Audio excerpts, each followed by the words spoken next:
Hello, sports fans. Welcome to Super Sports Central. Today, we're going to be going over my Week 5 college football rankings. So we'll start off by briefly recapping my rankings from last week and what those teams did in Week 4. Last week at number 10, I had Oklahoma. They beat Auburn 24-17. Ninth was Texas A&M. They were on a bye. 8th, I had Illinois. They got demolished by Indiana, losing 63-10. 7th was Texas. They easily beat Sam Houston 55-0. 6th was Oregon. They beat Oregon State 41-7. 5th was Georgia. They were on a bye. 4th was LSU. They destroyed Southeastern Louisiana 56-10. 3rd, I had Penn State. They were on a bye. 2nd was Miami. They dominated Florida 26-7. And 1st was Ohio State, who was on a bye. But getting into this week's rankings, beginning things at number 10, I've got Texas Tech. So deciding on a team for this number 10 spot was tough, trying to figure out who I wanted there between Texas Tech, Indiana, and Florida State. And I can understand the argument for all three, but I decided to put Texas Tech here at number 10. They destroyed Utah 34-10, and this game was a little closer than the final score suggests, but Texas Tech, they were pretty much in control the entire game, and this was a really impressive win. The offense for Texas Tech played well, putting up 34 points against a great Utah defense, and they did it without their starting quarterback Behren Morton.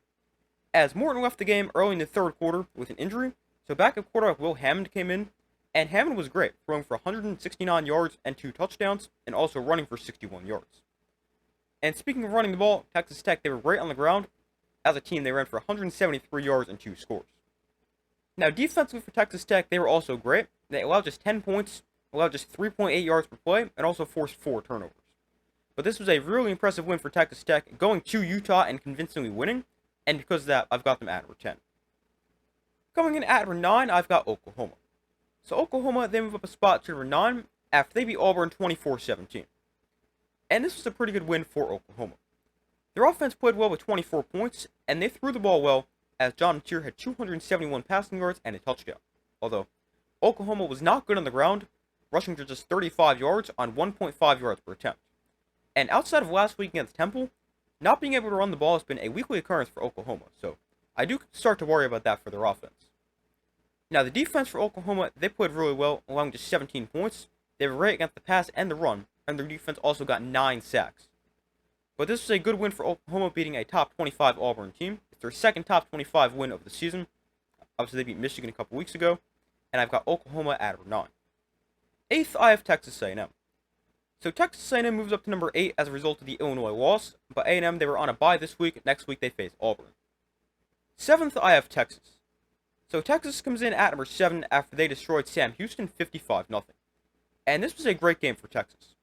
Their offense had a much-needed bounce-back game as they scored a season-high 55 points, and Arch Manning looked a lot better as he completed 18 of 21 passes for 309 yards and 3 touchdowns, while also adding 2 touchdowns on the ground.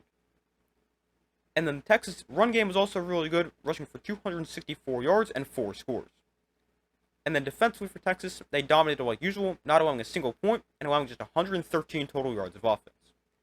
But this was a great game for Texas. Their offense looked a lot better, Arch Manning looked great, and this comes at the right time as next week they start SEC play, and I've got Texas at number 7. Number 6, I have Oregon. So Oregon is at number 6 after they destroyed Oregon State 41-7. And this was a dominant all-around performance for Oregon. Their offense played really well, and quarterback Dante Moore had a big game, as he threw for 305 yards and 4 touchdowns. In Oregon, they also ran the ball extremely effectively, rushing for 280 yards and a touchdown on 6.1 yards per attempt. Then defensively for Oregon, they were also great, allowing just 7 points, 147 total yards, and 3 yards per play. But this was a good win for Oregon as they easily beat their rival Oregon State, and I've got the Ducks at number 6. Getting into the top 5, at number 5, I've got Georgia. They've remained at number 5. They're on a bye this week. Next week, they host Alabama. 4th, I have LSU. So LSU, they've remained at number 4 after they destroyed Southeastern Louisiana 56-10. And this was an easy win for LSU. Their offense looked pretty good for the first time this season as they scored 56 points and they had over 500 total yards. Quarterback Garrett Nussmeier had a good game, throwing for 273 yards and 3 touchdowns, although the run game for LSU was not good. They did run for 4 touchdowns, but they had just 135 yards on 3.9 yards per carry. And this is against an FCS team, so that is definitely concerning. But now the defense for LSU, they continue to look great, allowing just 10 points. But this was an easy win for LSU. Their offense looked a lot better, although I do worry about them a little bit if they can't run the football. But they did what you would expect against an FCS team, and I've got LSU at number 4. Coming in at number 3, I've got Penn State. They've remained at number 3. They're on a bye this week. Next week, they host Oregon. Coming in at number 2, I've got Miami. So Miami comes in at number 2 after they dominated Florida 26-7. And this was another good performance for Miami. Their offense played well, putting up 26 points against a really good Florida defense. And they had a great game on the ground, rushing for 189 yards and 3 touchdowns. Now, they didn't throw the ball too effectively, as Carson Beck had just 160 yards and interception, but Miami also didn't need to throw the ball a ton with how effectively they were running the football. Then the defense for Miami, they were also great, allowing just 7 points and 141 total yards. But another good win for Miami, dominating a talented Florida team, although I know they're not great, but a good win for Miami, and I've got them at number 2. And coming in at number 1, I've got Ohio State. They're on a bye this week. Next week, they play at Washington. And here are my updated college football playoff predictions. So there's definitely a few changes from last week to this week, and I'm just going to run through them real quick. My first seed remains Ohio State, 13-0 Big Ten champions. 2 seed is Georgia, 13-0 SEC champions. 3 seed is Miami, 12-1 ACC champions. My 4 seed is the Big Ten runner-up Oregon at 12-1. 5 seed I've got LSU at 11-2.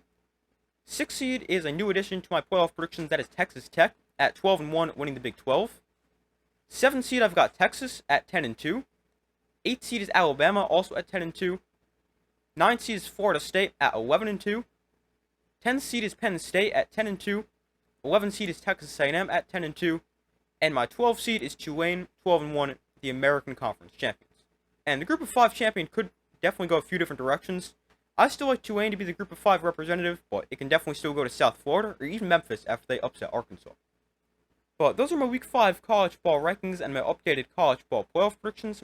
Thank you guys for watching. Be sure to like this video, subscribe, turn notifications. I'll do my best to post as often as possible, and I will see you in the next video.